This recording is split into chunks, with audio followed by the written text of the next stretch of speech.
Baik, bertemu lagi dengan saya Bapak dan Duta Balian dalam pembelajaran pemrograman dasar. Pada pertemuan sebelumnya, kita telah mempelajari yang namanya algoritma, di mana algoritma adalah langkah-langkah penyelesaian sebuah permasalahan dengan menggunakan kata-kata, yang dimana kita mulai dengan menyebutkan langkah per langkah atau step by step. Pada pertemuan sekarang, kita akan belajar yang namanya flowchart. Flowchart adalah penyelesaian permasalahan yang dituangkan ke dalam bagan-bagan. Maka dalam pembelajaran flowchart kita akan belajar yang namanya bagan-bagan yang mempunyai fungsi masing-masing. Untuk lebih berjelas, Bapak akan menunjukkan beberapa bagan yang akan kita pergunakan dalam pembuatan flowchart dalam penyelesaian permasalahan tersebut.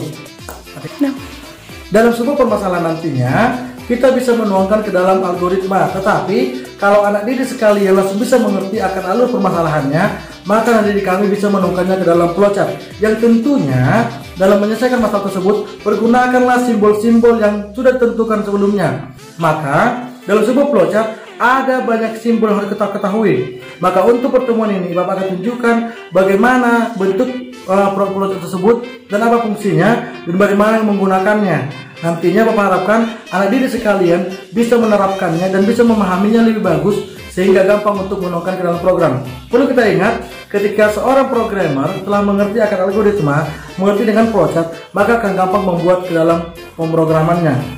Untuk sekarang, Bapak akan memberikan contoh flowchartnya dan contoh soalnya. Nah, Bapak harapkan adik kami bisa memahaminya dengan baik. Maka untuk sekarang, kita akan melihat dengan jelas simbol-simbol dari sebuah flowchart tersebut, di mana yang pertama adalah disebut namanya adalah terminator atau awal dan akhir sebuah flowchart. Jadi nanti kita akan masukkan kata mulai dan end pada gambar terminator tersebut.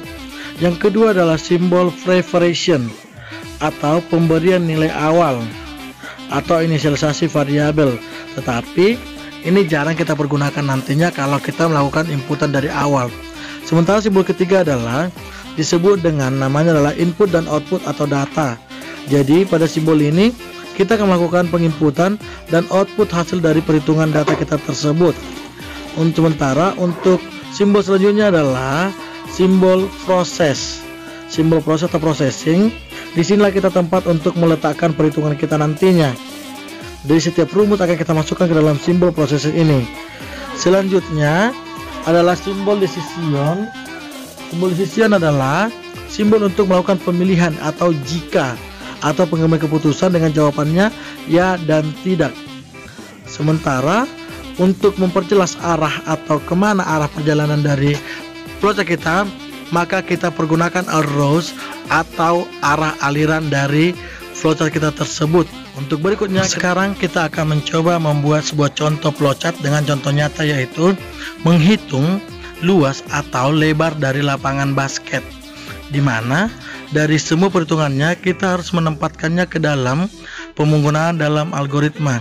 Pertanyaan adalah bagaimana luasnya, panjang dan lebar. Perlu kita tahu, maka luas dari lapangan basket tersebut akan kita ketahui apabila kita telah menginput panjang dan lebarnya. Jadi tanpa kita sebutkan preparation atau nilai awalnya, maka kita buatkanlah pengerjaan algoritmanya. Dengan cara adalah yang pertama kita lihat, kita pahami dulu yang mana yang menjadi inputan dan yang mana yang akan kita hitung. Maka selanjutnya apabila kedua sudah dapat, maka kita lakukan perhitungan dan kita cetakkan hasilnya seperti contoh di atas. Demikianlah pertemuan kita pada hari ini dengan materi adalah flowchart. Bapak harapkan anak didik kami bisa memahami dan bisa menerapkan pengertian, fungsi, dan bentuk gambar dari flowchart dan menuangkan dalam program. Dan akhirnya nanti kita akan belajar ke dalam pembuatan programnya. Bapak harapkan tetap semangat, jaga kesehatan, SMK bisa, RPL selalu di hati, SMK Mitang Timur Jaya.